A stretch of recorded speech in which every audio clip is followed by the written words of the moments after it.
당신의 십자가만 드러나게 해주세요. 아버지, 저는 죽고 오직 당신의 진리만 우리 성도님들께 흘려가게 도와주세요. 예수 그리스도의 이름으로 기도드렸습니다. 아멘.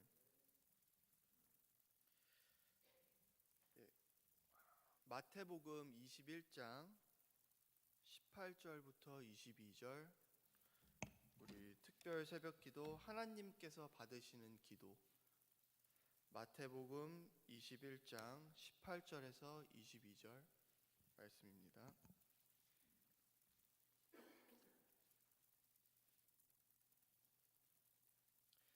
교독하시고 마지막 구절 22절만 합독하겠습니다.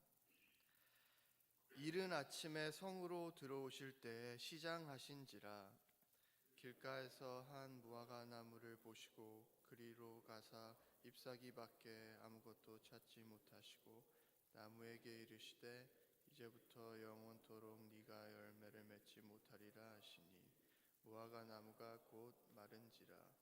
제자들이 보고 이상히 여겨 이르되 무화과 나무가 어찌하여 곧 말랐나이까? 예수께서 대답하여 이르시되 내가 진실로 너희에게 이르노니 만일 너희가 믿음이 있고 의심하지 아니하면 이 무화과 나무에게 된 이런 일만 아니라 이 산더러 들려 바다에 던져지라 하여도 될 것이요 너희가 기도할 때 무엇이든지 믿고 구하는 것은 다 받으리라 하시니라. 아멘. 안녕하세요. 안녕하세요. 오늘은 고난주간 이틀째 되는 화요일날 예수님께서 하신 일을 저희가 함께 보겠습니다. 오늘 본문은 사실 많은 분들이 의아해하시는 본문 중에 하나입니다. 20세기 영국 철학자 버트랜드 러셀이라는 분은 무화과 나무가 언제 열매 맺는지도 모르는 예수님의 지혜나 또 배가 고프다고 이렇게 나무를 저주해 버리시는 그의 성품이 부처나 소크라테스보다 한 수 아래다 이렇게 평가를 하기도 했는데요. 어떻게 여러분은 이 말씀을 이해하셨습니까? 이렇게 보시기에는 예수님이 약간 분노 조절 장애가 있는 그런 철부지 같아 보이지 않으세요? 우리 헤이븐도 그렇게는 안 할 것 같잖아요. 마지막 구절은 또 어떤가요? 정말 우리가 믿고 구하면 하나님께서 다 주시나요? 아니, 여러분들은 자녀들이 원하는 거를 그렇게 다 주세요? 오히려 이렇게 자녀들이 원하는 것을 다 주는 부모가 있다면 그 부모가 아주 악한 부모라고 사람들이 생각하지 않을까요? 아니, 심지어 법적 처벌을 받을 수도 있잖아요. 이렇게 조금만 생각해봐도 이 말씀을 고지곧대로 받으면 안 된다는 것이 자명한데, 아직도 많은 사람들은 우리가 믿고 구하면 하나님께서 다 주실 거다 이렇게 단순하게 생각을 하고 있습니다. 그래서 새벽기도, 철야기도, 금식기도까지 하면서 자신의 소원을 이루기 위해 열심으로 교회에 나오죠. 많은 사람들은 그거를 보고 믿음 좋다 이렇게 얘기를 하겠지만 그게 바로 죄입니다, 여러분. 그렇게 열심히 자신의 믿음을 하나님께 증명하려다가 혹여나 하나님께서 내 기도를 안 들어주시면 어쩌지? 이런 불신이 문득 들 때 어서 불신을 떨쳐내기 위해서 더 크게, 더 열심히 통성으로 믿습니다, 주여 삼창 이런 것들을 하면서 기도를 하기도 하죠. 그런 걸 자기 최면이라고 하죠. 정말 예수님이 여기서 말씀하시는 믿음 있는 모습이 그런 모습일까요, 여러분? 오늘 말씀은 그런 유치한 말씀이 아닙니다. 오늘 본문이 기도에 대한 말씀인 것은 맞습니다. 하지만 하나님께서는 우리에게 산도 바다에 던져버릴 만한 그런 굳센 믿음, 그런 훌륭한 믿음을 요구하시는 것이 아니라 오히려 우리의 믿음 없음을 인정하고 예수가 하나님께 보이신 그 믿음에 근거한 기도를 하기를 원하시는 겁니다. 그럼 하나님께서 우리에게 원하시는 기도, 아니 정확하게 얘기하면 하나님께서 성도 안에서 격발시키시는 그 기도가 무엇인지 우리가 오늘 함께 알아보겠습니다. 먼저 18절 19절을 보면 예수님께서 시장하셔서 무화과 나무에 열매를 먹으려고 가셨으나 열매가 없는 것을 보고 진노하시는 그런 장면이 나오죠. 오늘 본문은 단순히 나무의 열매를 이야기하는 것이 아니라 예수님께서 성도에게, 우리에게, 교회에게 요구하시는 열매에 대해 말하고 있는 것입니다. 예레미야 24장이나 호세아 9장에 보면은 하나님께서 이스라엘을 무화과 나무라고 표현하시는 부분들을 여럿 볼 수 있습니다. 즉 예수님은 교회가 하나님께 마땅히 드려야 하는 열매가 있는데 그 열매를 지금 요구하고 계신 겁니다. 다시 말해 성도가 맺어야 하는 열매가 무엇이고 그것이 기도와는 어떤 연관이 있는지를 가르쳐 주시려는 겁니다. 그렇다면 먼저 무화과 나무 잎이 상징하는 것이 뭔지를 알아야겠죠. 저희가 창세기 3장 7절 한번 읽겠습니다. 이에 그들이 눈이 밝아져 자기들이 벗은 줄을 알고 무화과 나무 잎을 엮어 치마로 삼았더라. 아담과 하와가 선악과를 먹자마자 자신이 벌거벗음을 깨닫고 무화과 나무 잎을 엮어 벗은 몸을 가리려고 했잖아요. 하지만 이것으로 그들의 수치가 가려졌을까요? 무화과 나무 잎은 몇 주만 지나도, 아니 며칠만 지나도 썩어져 버리죠. 그래서 나중에 보면 하나님께서 무고한 동물을 죽여 우리의 벌거벗음을 가려주시는 모습이 나오죠. 이게 바로 원시복음, 처음으로 하나님께서 우리에게 복음을 보여주시는 그림입니다. 무고한 동물, 예수의 죽음으로 우리의 죄가 가려진다는 거죠. 그렇다면 무화과 나무 잎은 무엇일까요? 바로 우리의 행위나 열심을 통해 우리의 수치를 가리려고 하는 우리의 노력을 상징하는 겁니다.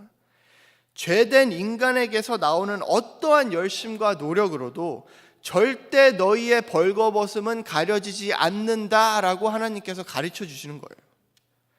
성경은 이러한 노력을 율법주의라고 표현하기도 합니다. 율법이라는 것 자체가 계명을 지켜서 우리가 구원에 이르는 방법이잖아요. 즉 내가 이런 행동을 했으니까 그 반대급부로 구원을 주세요라고 요구하는 겁니다. 그래서 신약 성경에 율법을 비판한 듯한 내용이 많이 나오는 거예요. 율법 자체가 나쁜 것이 아니라 하나님, 선악과를 먹고 하나님같이 된 우리 인간들이, 죄된 인간들이 그 율법을 이용해서 행위라는 정당한 값을 치르고 하나님께 구원을 얻어내려고 하는 것을 율법주의요, 죄다 이렇게 성경에서 얘기를 하는 겁니다. 그런데 여러분, 우리의 수치와 벌거벗음을 가리기 위해서 우리는 선한 행위를 할까요? 나쁜 행위를 할까요? 율법은 선하잖아요. 그렇죠? 율법 자체는. 즉 우리는 선하고 도덕적인 일들을 통해서 우리의 치부를 가리려고 한단 말입니다. 그래야 우리 속에 더러움이 가려질 거 아니에요. 아주 잘. 겉도 더러우면 누가 봐도 더럽잖아요. 근데 겉에는 번질해야지 우리 안에 있는 더러움이 잘 가려지잖아요. 선한 일들을 보란 듯이 해서 겉을 잘 치장하면 하나님도 속일 수 있을 거라고 우리 인간들이 착각을 하는 겁니다.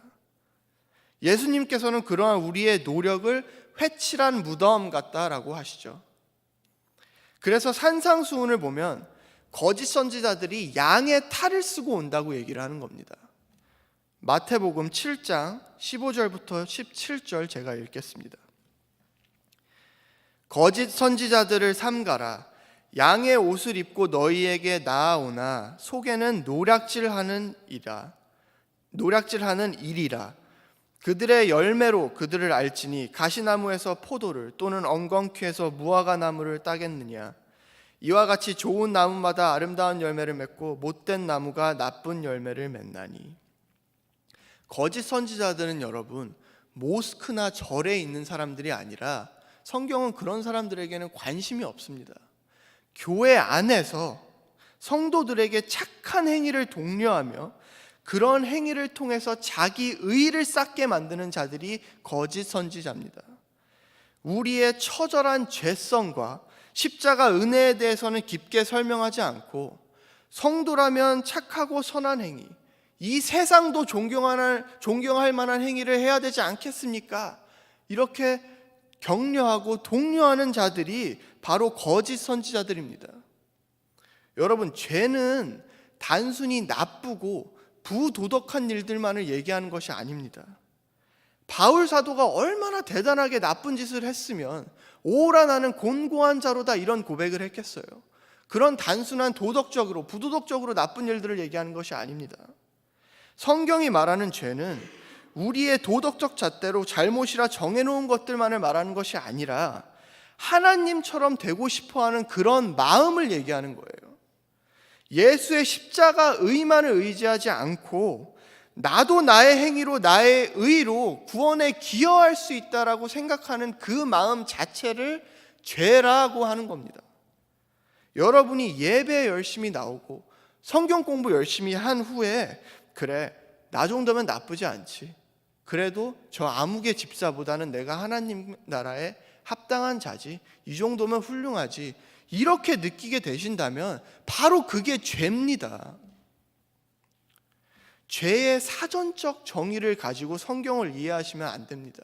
우리가 성경적 정의로 죄뿐만이 아니라 구원, 믿음, 오늘 또 나눌 열매, 이런 것들을 여러분들이 성경적으로 정의하셔야 됩니다. 그래야 성경을 제대로 이해하실 수가 있어요.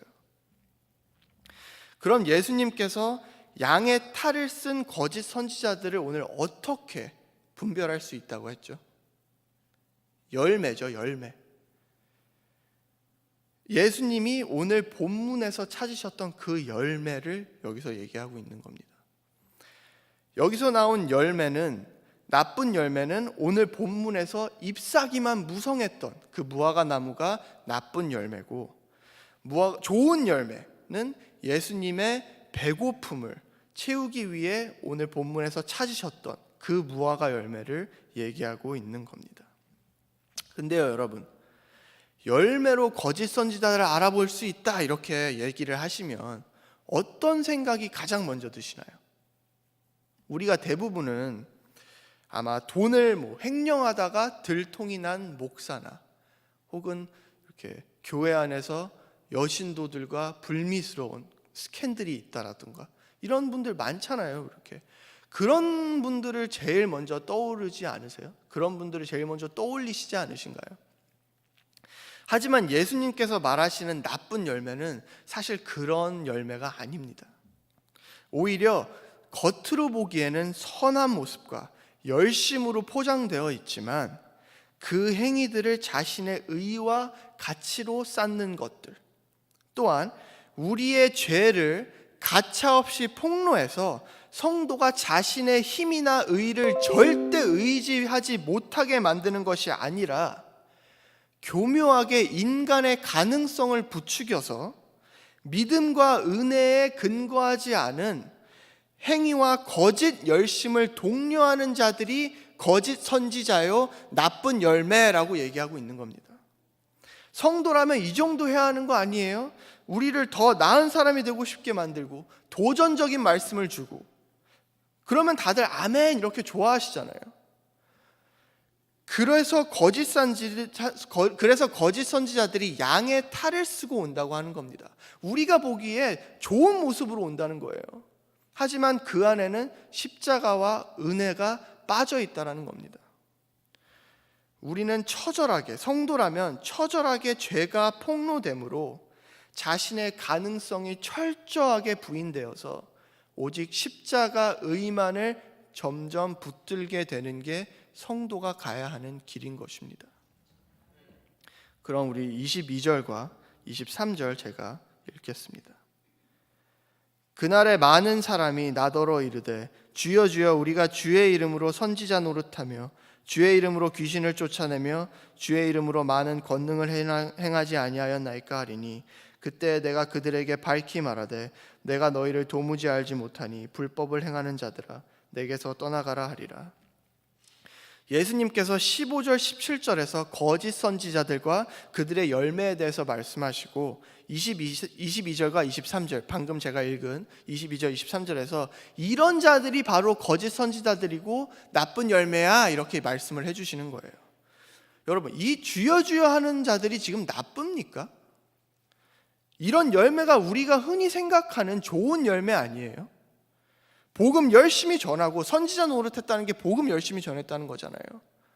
복음 열심히 전하고 전도하고 병자 고치고 귀신 들린 사람 도와주고 이런 자들이 구제나 11조나 안 했을까요?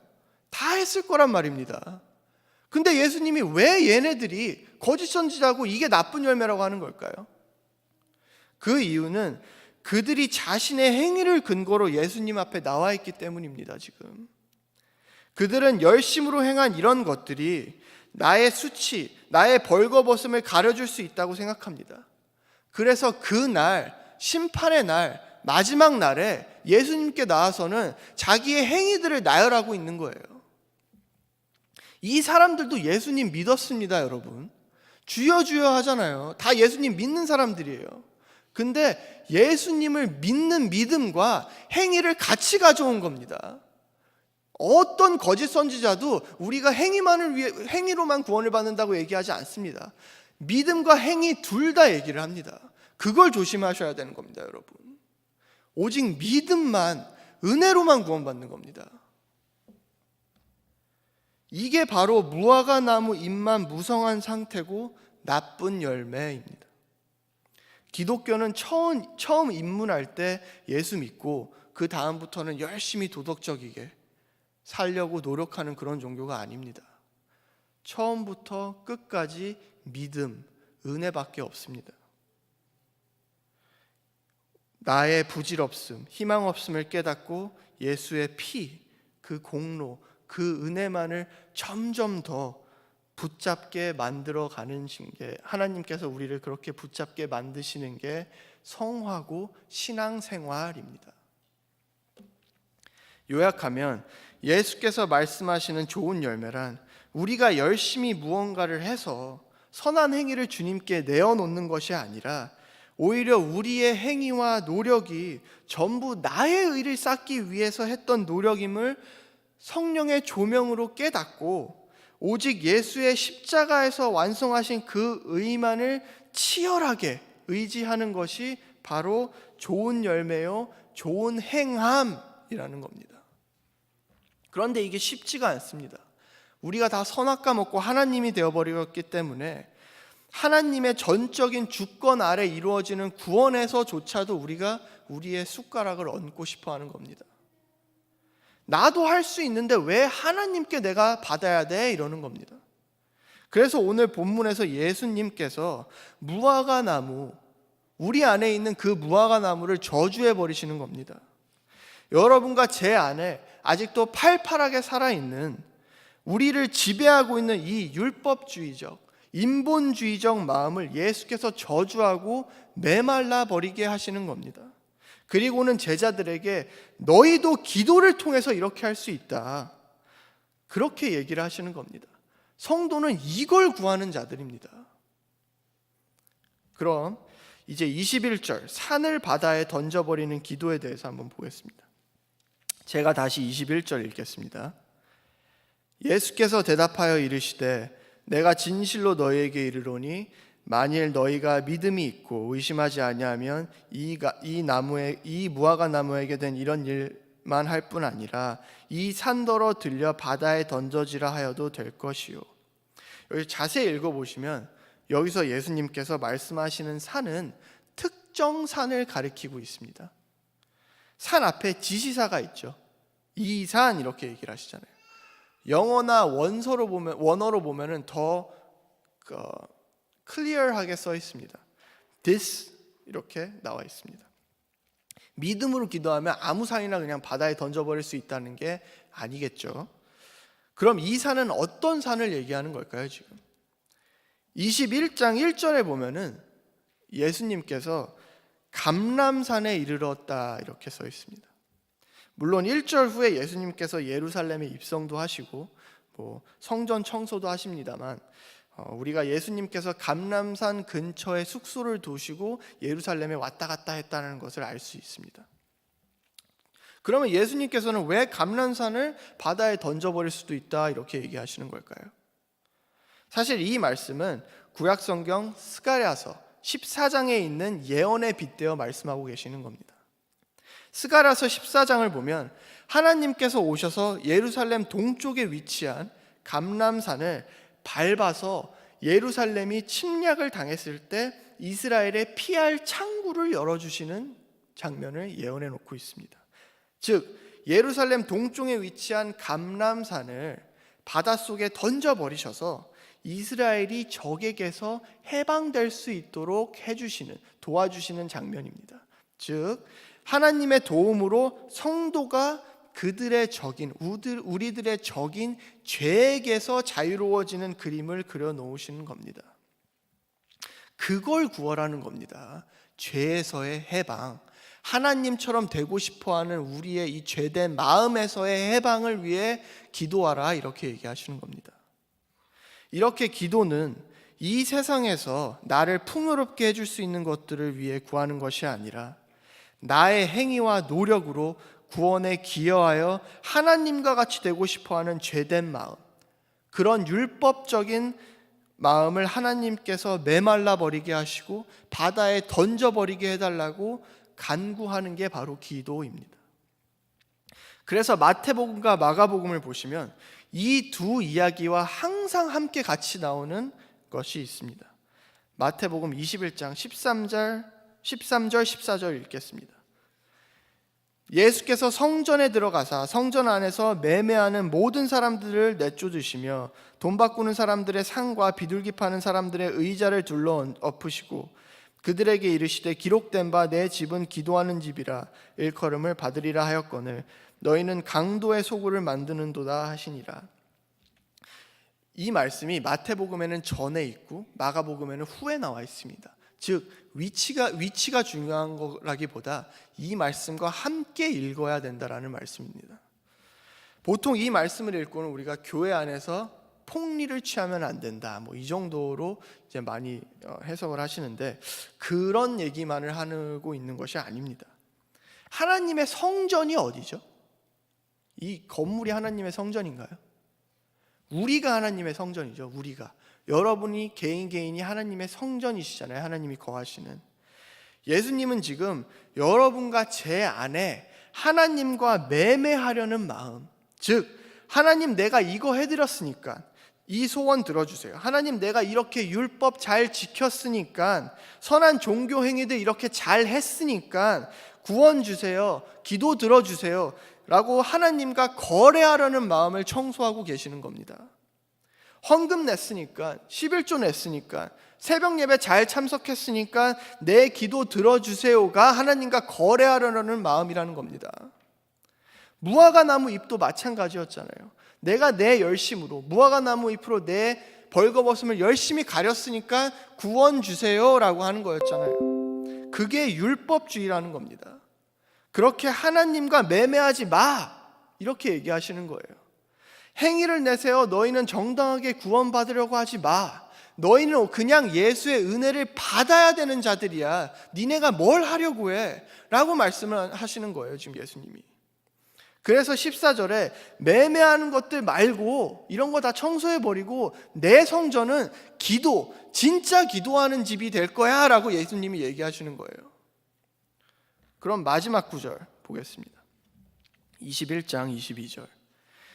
너희가 기도할 때 무엇이든지 믿고 구하는 것은 다 받으리라 하시리라. 여기서 구한다라는 말은 헬라어로 아이테오라는 단어입니다. 이 단어는 단순히 구하라라는 단어가 아닙니다. 좀 더 정확하게 우리가 이 단어를 해석을 하면은 요구하라라가 아마 더 맞을 것 같아요. 영어로는 demand라는 단어입니다.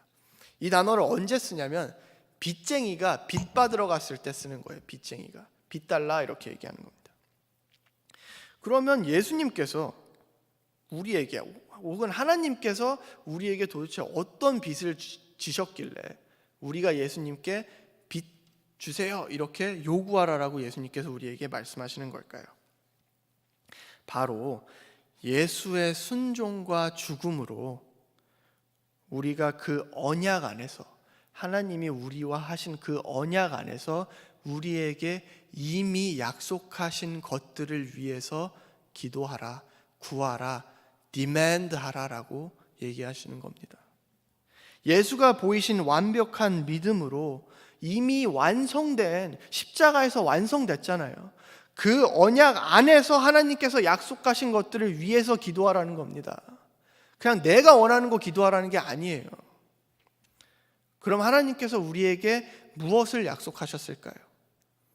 에베소서 1장 3절에서 7절 읽겠습니다. 이거 한번 다 찾아보세요. 이거 제가 제일 좋아하는 말씀이기 때문에.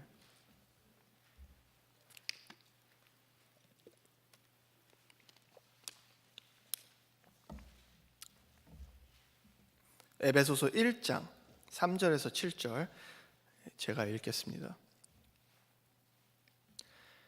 3절 찬송하리로다 하나님 곧 우리 주 예수 그리스도의 아버지께서 그리스도 안에서 하늘에 속한 모든 신령한 복을 우리에게 주시되, 여기 복 나왔습니다. 지금 우리가 너무 좋아하는 복, 어떤 복을 얘기하시는지 한번 보세요. 곧 창세 전에 그리스도 안에서 우리를 택하사 우리로 사랑 안에서 그 앞에 거룩하고 흠이 없게 하시려고 그리스도 안에서 우리를 값없이 흠없이 만든 게 바로 복이라는 겁니다. 쓰레기같이 더러운 우리를 예수의 피로써 흠이 없게 하신 게 진짜 복이라는 겁니다. 여러분, 구약에 나와 있는 수많은 복들은 예수 그리스도의 구속 사역을 예표로 상징하는 겁니다. 그래서 신약에는 단 한 구절도 우리를 이 세상의 복을 약속하시는 구절이 없습니다. 하나님은 이 세상에서 우리를 잘 먹고 잘 살게 하려고 예수를 보내신 게 아니에요. 우리의 구속사역, 우리의 죄를 사하게 하려고, 우리를 아들 만들게 해주려고 보내신 겁니다. 근데 우리는 아직도 교회에서 어떻게 해서든 우리를 이 땅에서 잘 살고 잘 먹게 하는 것만 관심이 있잖아요. 그거를 위해서 하나님께서 예수를 보낸 게 아니라는 말입니다. 5절 읽겠습니다. 그 기쁘신 뜻대로 우리를 예정하사 예수 그리스도로 말미암아 자기의 아들들이 되게 하셨으니 이는 그가 사랑하시는 자 안에서 우리에게 거저 주시는 바 그의 은혜의 영광을 찬송하게 하려는 것이라. 우리는 그리스도 안에서 그의 은혜의 풍성함을 따라 그의 피로 말미암아 속량 곧 죄사함을 받았느니라. 이걸 위해서 기도하라는 겁니다. 예수를 통해서 우리에게 허락하신 참된 복을 구하라는 겁니다. 예수를 더 깊게 알고 우리에게 주신 그 복음을 깊게 알고 십자가 은혜를 깊이 알아서 우리가 예수의 피 공로만 의지하는 자로 점점 더 갈 수 있게 해달라고 기도하라는 겁니다. 그래서 하나님의 영광을 위해서 살고 예수의 의만을 온전히 의지하며 살고 싶지만 우리의 현실은 매 순간 나의 영광만 챙기면서 또 그것을 하면서 낙심하고 좌절해 있는 성도들에게 너희가 기도하면, 아버지께 간구하면 내가 네 안에 있는 이 율법주의를 메말라 버리게 하겠다, 내가 네 마음을 청소해 주겠다라고 약속하시는 겁니다. 그래서 주기도문 중간에도 일용할 양식을 구해라 이렇게 써 있는 겁니다. 그게 밥 달라는 얘기가 아닙니다, 여러분. 바로 요한복음에 나오는 참된 빵을 구하라는 겁니다. 양식이 빵이에요, 원어로 보면. 예수 그리스도와 그가 하신 일을 구하라는 겁니다. 하나님께서 약속하신 거는 그것밖에 없습니다, 여러분. 그리고 성령께서 성도에게만 그러한 신령한 것들, 예수 그리스도의 복음을 사모하는 마음을 주셔서 예수를 원하는 마음을 우리 안에 격발시켜 기도가 터져나오게 하는 겁니다. 사랑하는 성도 여러분, 우리의 육적 필요를 위해서 기도하지 말라라고 하는 게 아닙니다. 사랑하는 자들이 아프고 우리 사업이 망해가고 그럴 때 어떻게 기도가 안 나올 수 있겠어요? 오히려 하나님, 나는 예수만을 위해서 기도할 거예요, 나는 이런 것들 위해서 기도 안 해요, 이러는 것도 자기 의가 될 수 있는 거예요. 어차피 하나님은 우리의 연약함을 아시잖아요. 솔직하게 기도하시면 됩니다. 하지만 이것이 우리가 가야 할 방향이란 말입니다. 우리가 그러한 필요를 위해 금식하면서 나 이거 안 해주면 굶어 죽을 거야, 나 새벽기도 철야기도 나오니까 하나님 내 소원 들어주셔야 돼요, 이러는 게 아니라, 하나님 성경은 당신께서 우리의 죄사함을 위해 오셨다고 하는데 아직도 저는 당신을 저의 육적 필요를 위해서 그런 도구 정도로만 생각합니다. 그런 저를 위해서 예수를 보내주셔서 감사합니다. 제가 더 그 아들의 십자가 복음을 깊이 깨달아 당신의 은혜로 족한 자가 되게 해주세요. 이 자리로 나아가자는 겁니다. 우리가 다 같이. 저와 여러분이 하나님께서 창세 전에 우리 주 예수 그리스도 안에서 우리에게 이미 약속하신 그 진짜 복, 그 진짜 복을 구하는 자들이 되기를 바랍니다. 우리 같이 기도하겠습니다.